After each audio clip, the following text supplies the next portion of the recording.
Ένας σταθμός, 3 ασκήσεις, ένας εξοπλισμός. Πάμε να δούμε τις ασκήσεις. Άσκηση 1. Πιάνω την μπάρα, χέρια ένα τυχαία από τα ισχύα. Από εδώ που με περνάω σε άρση. Ανεβαίνω και όταν ανεβαίνω τραβάω την μπάρα κάτω από το στήθος μου. 1, 2.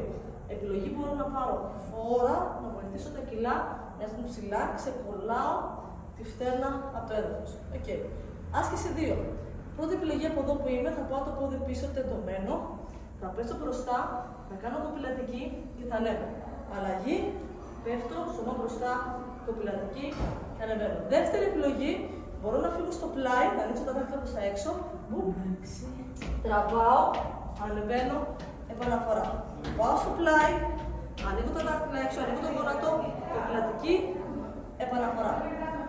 Τρίτη άσκηση, κατεβαίνω κάτω, αφήνω την μπάρα, 1, 2.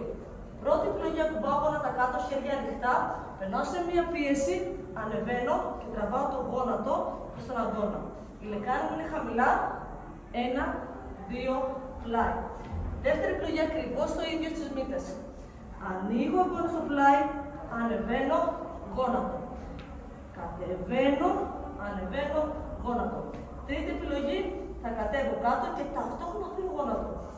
1, επαναφορά. 2, επαναφορά. 3 επιλογές, 3 ασκήσεις. Άσκηση 1, άσκηση 2, άσκηση 3. Ίδιο σύστημα προπόνησης, ξεκινάω 2 λεπτά με 6, 6, 6. Δεύτερο, 4, 4, 4. Τρίτο, 2, 2, 2.